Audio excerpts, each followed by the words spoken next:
The National Desk, America's News, now.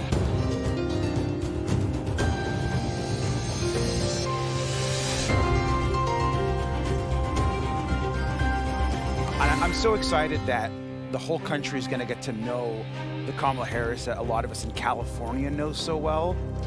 A chance to get to know the Democratic nominee for president. We are taking you live to the final day of the DNC in Chicago with a preview of VP Harris's most important speech yet. Then Texas is setting aside money to help women get abortions in other states, and not everyone is happy about it. The legal battle now brewing in the Lone Star State. And excess sugar and salt seeping into foods at the supermarket. What a new study says about the share of foods marketed to children that have failed to meet recommended global guidelines for health. This is the National Desk, America's News Now. I'm Amira David. Tonight, on the final night of the Democratic National Convention, Vice President Kamala Harris will take the stage and accept the Democratic nomination for president in what has been an unprecedented election cycle. The nomination bringing with it incredible historic and political implications as Decision 2024 takes the shape of a very different race than it was just 4 weeks ago. The National Desk's Christine Zhao has been staying on top of all of it for us, and she's joining us live now from the convention floor. Christine, big night ahead. Absolutely, Amira. And I think it's worth remembering that the last time Kamala Harris gave an enormous speech for her vice presidential nomination 4 years ago, it was virtual. So now we've got tens of thousands of people really packing into the United Center here, all with great anticipation about what their brand new nominee will say.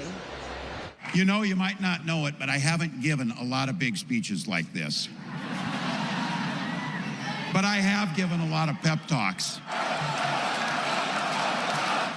A former high school football coach backed by his team, capping off a star-studded week, current and former presidents making the case for Kamala Harris. Do you want to build a strong economy from the bottom up and the middle out? Or do you want to spend the next 4 years talking about crowd size?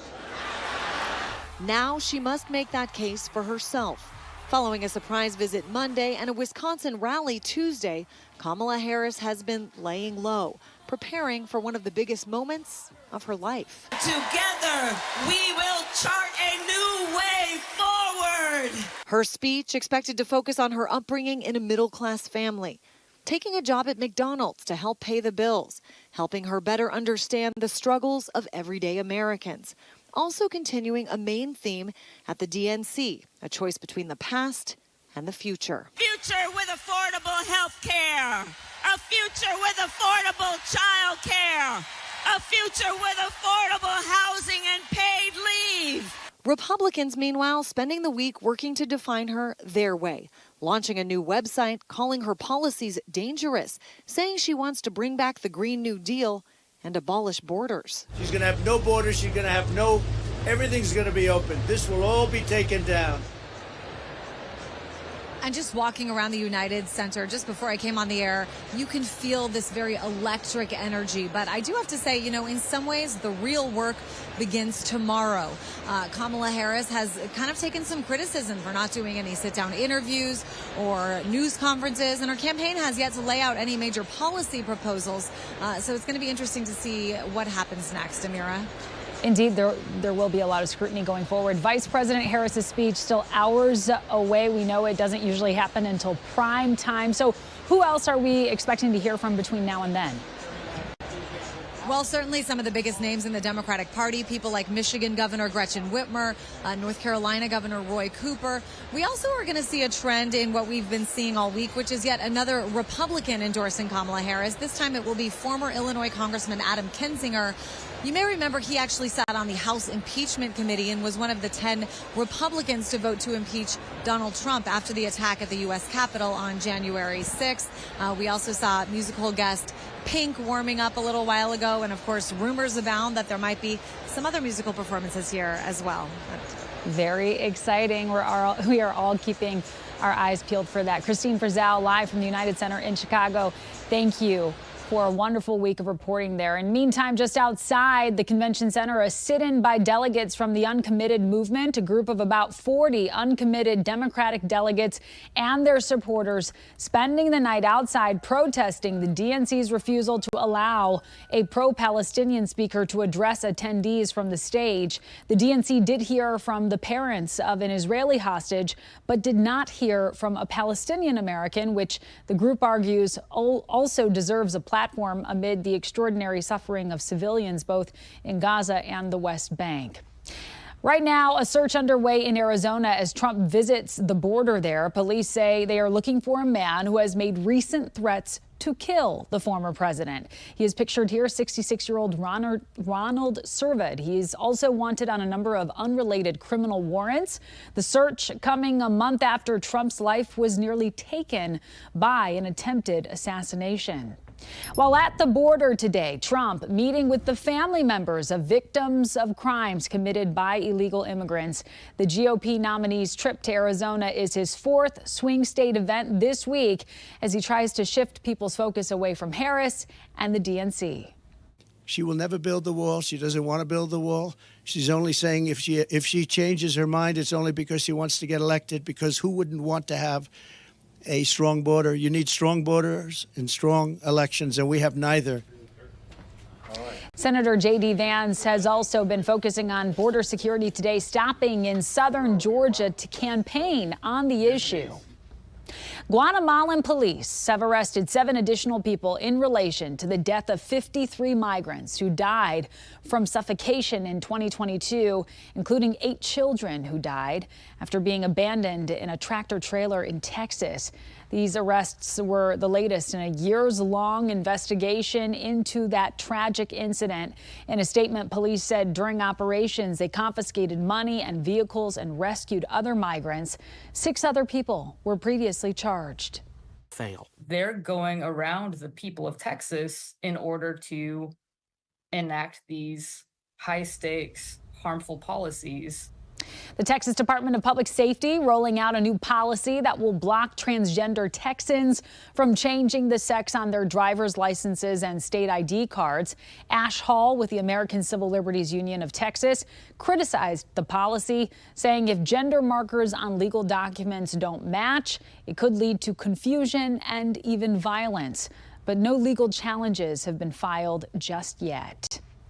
Arkansas will not have an abortion rights initiative on the ballot in November. The state Supreme Court there upheld the state's rejection of signature petitions earlier today. Election officials said Arkansas for Limited Government, the group behind the measure, did not properly submit documentation regarding the signature gatherers it hired.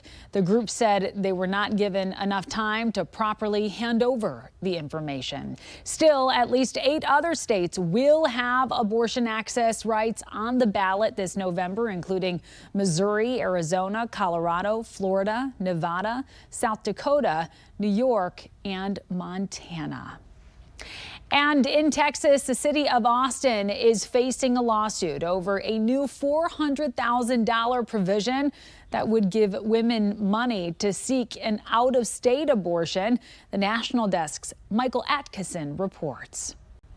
There's nothing pro-life about letting women suffer and even die. That's Texan Kate Cox speaking at the DNC Tuesday night. Last December, she left the state to get an emergency abortion after the Texas Supreme Court denied access to one in her case. After what we went through, now we speak out and share our story because I think it's important to hear the stories from the women who have been through these tragedies. Now, abortion advocates are looking to protect women who travel out of state for abortions, including the Austin city government. Last week, City Council approved a nearly $6 billion budget, including a proposal from Councilmember Vanessa Fuentes for $400,000 to go toward women traveling for reproductive health care. All of those are items that we heard from our community who came to our town halls, who came to our public hearings. Now, the city is facing a lawsuit over that provision. Don Zimmerman is suing Austin, arguing his taxpayer dollars shouldn't go toward helping women seek abortions. He's seeking an injunction, writing in part he will be compelled to subsidize conduct that violates his sincerely held religious beliefs. Mr. Zimmerman is a devout Christian and regards elective abortion as an act akin to murder. In a statement, Councilmember Fuentes says efforts to obstruct reproductive freedom in Texas are nothing new or surprising. I remain fully committed to defending our reproductive rights here in our home city. As far as I'm concerned, our resolve remains unchanged. Neither the attorney suing the city nor the city itself returned our request for comment. Legal experts we spoke with say Texas law doesn't regulate abortions outside the state. The city of Austin and other cities routinely pay for people to travel for several reasons.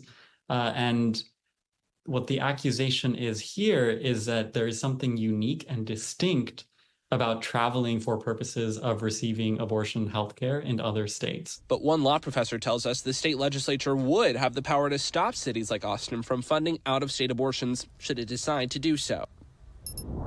The second out of 5 former Memphis police officers charged in the killing of Tyree Nichols last year is changing his not guilty plea. Emmett Martin plans to plead guilty to federal civil rights charges tomorrow as part of a deal with prosecutors. According to a new court document, Nichols was beaten by police after a traffic stop and died in the hospital 3 days later. Martin's trial is set to begin on September 9th. And the Las Vegas area politician accused of murder is back on the witness stand today. Former Clark County Public Administrator Robert Tells facing life in prison for the 2022 murder of investigative reporter Jeff Gearman. Prosecutors say Tells planned an attack after Gearman wrote articles on workplace misconduct claims against him. The defense attorney for Tells advised him not to take the stand, but Tells started testimony yesterday and has been given permission to tell his story without answering questions. The prosecution will still get to cross-examine him. Tells pleaded not guilty and says he has been framed. An Oregon man has been arrested on suspicion of calling in fake bomb threats to Jewish hospitals and health facilities in New York. That happening over the summer of 2021. The DOJ says 31-year-old Domago Petkovic called in at least 6 bomb threats over a 5-month period. U.S. Attorney Breon Peace says the motivation was out of hate, and if found guilty, he faces up to 155 years in prison. Coming up, how a supply chain disruption between Canada and the U.S. could impact the availability of food, cars, and other items in this country. Plus, researchers are sounding the alarm over baby food, why they say supermarket products could be harmful for your children. And a Rhode Island school warning parents about a homeless encampment right behind the campus, what the city mayor says he's going to do about it.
Tonight, a supply chain alert throughout Canada and the United States is off the table for now. Union workers were locked out of Canada's two biggest freight railroads at midnight when their current contract ended. But the government has stepped in to force binding arbitration negotiations. The unions, who blamed the railroad companies for the work stoppage, wanted to settle this at the bargaining table, making this seem like a win for the industry.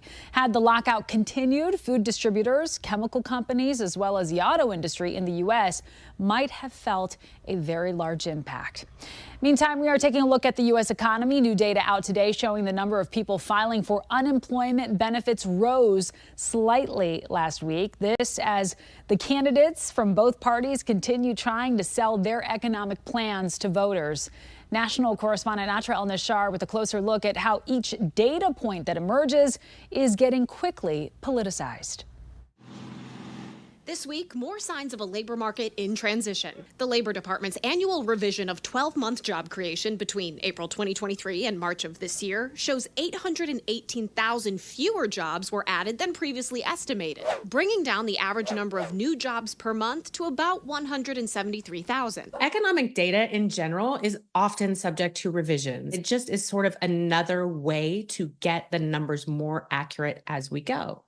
And this is the way it's been happening for years. Though it was the biggest revision since 2009, Philadelphia Fed President Patrick Harker wasn't surprised by the revision and says the job market is softening. But we see softening from a very high level.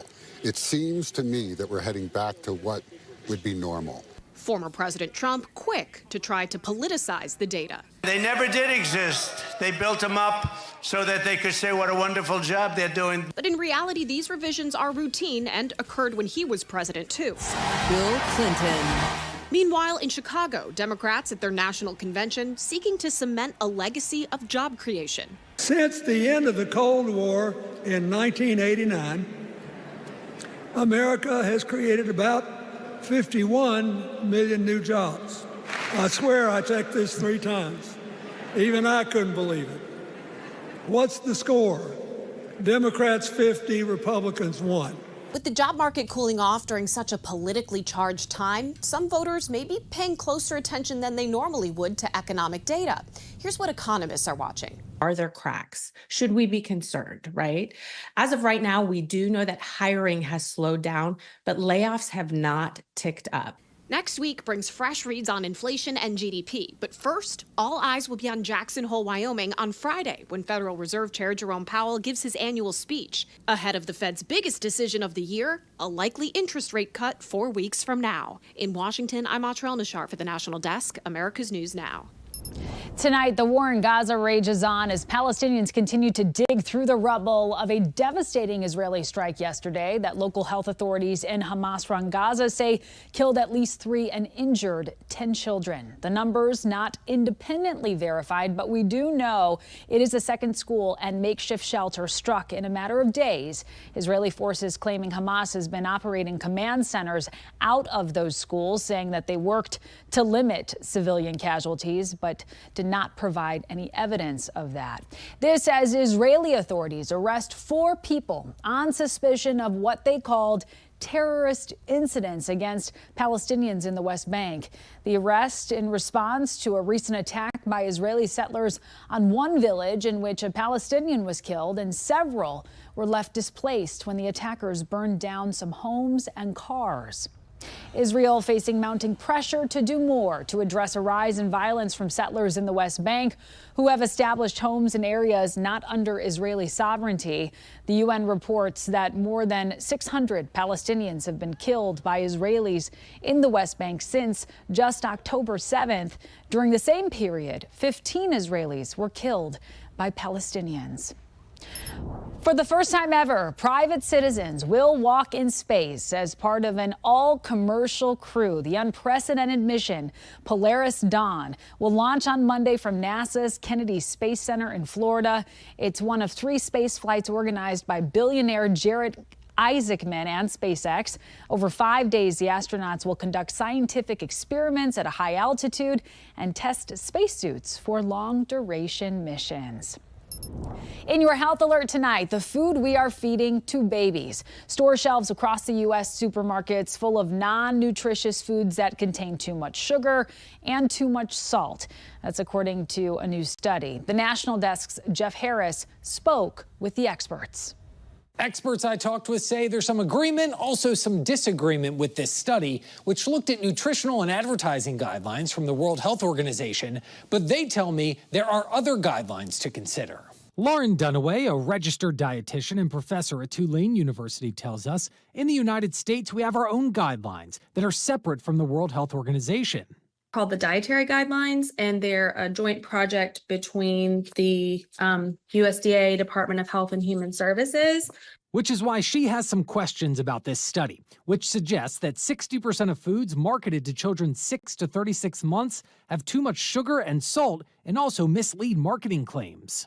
How are they defining healthy, and how are they defining the misleading claims? A parent and professor of nutrition at Texas A&M, Reagan Bailey says the best thing to do when you're shopping for baby and infant food is try and avoid products with a lot of added sugar and higher amounts of sodium. You want to limit sodium as much as possible, so not adding it and looking for products, comparing products with lower sodium amounts. And despite some skepticism, she believes foods that come in pouches are perfectly fine to feed children as long as they have good ingredients. They are a safe and can be nutritious way to help children meet dietary recommendations. Now, Bailey also says that beginning at about 12 months, table foods are encouraged. So rather than only using pre-packaged products, cutting food into smaller pieces is also an option.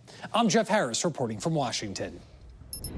Jeff, thank you. Coming up, a warning from a dental office manager in Washington after her building was broken into 3 times in just one night.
We have reporters all across the country in your neighborhoods covering the issues that matter most to you. We're taking the pulse of America, and we begin in Washington, where a dental office was broken into not once, not twice, but 3 times in one night.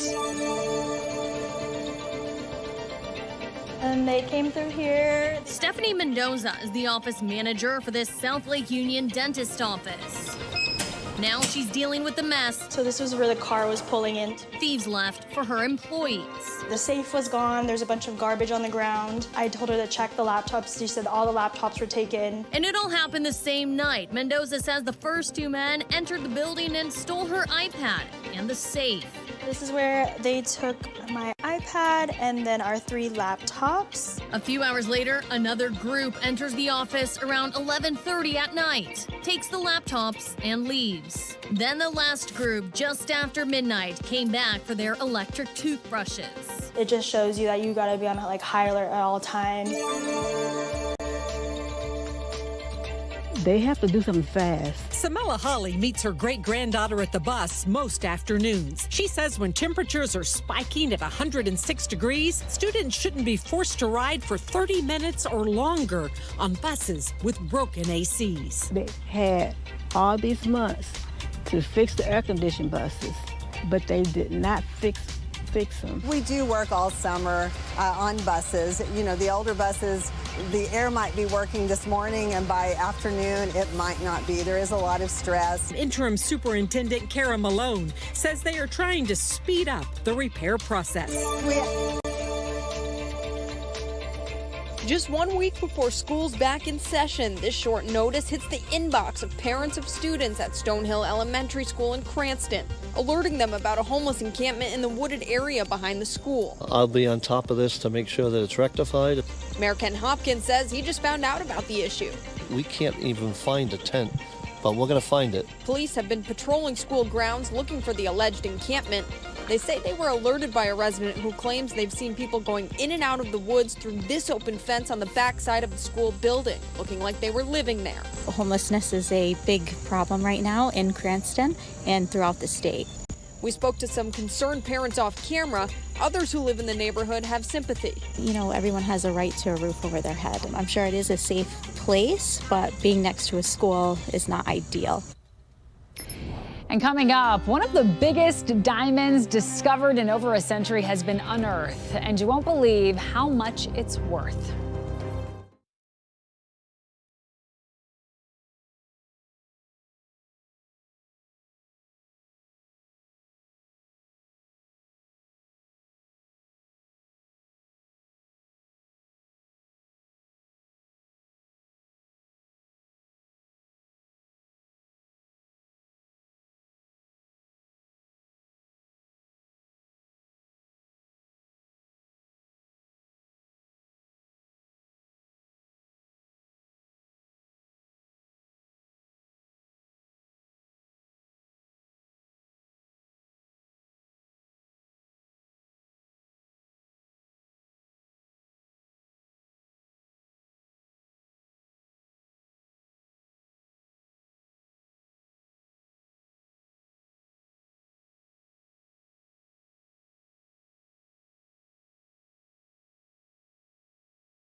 You know that phrase, shine bright like a diamond? Well, no problem with this one right here. This hunk of a gem is one of the largest diamonds that has ever been unearthed from a mine in South Africa, estimated to be worth upwards of $40 million. The nearly 2,500 carat rough diamond was recovered from the Karo mine located in Botswana using X-ray technology. The Botswana government believes the exceptional diamond is just the second largest to be found in a mine. But the weight of the diamond, it would make it the largest discovered in over 100 years.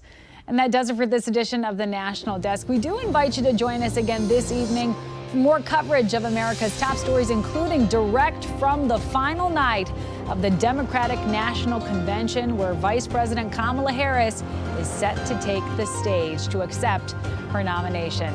I'm Amira David. Thank you so much for joining us. Have a wonderful night.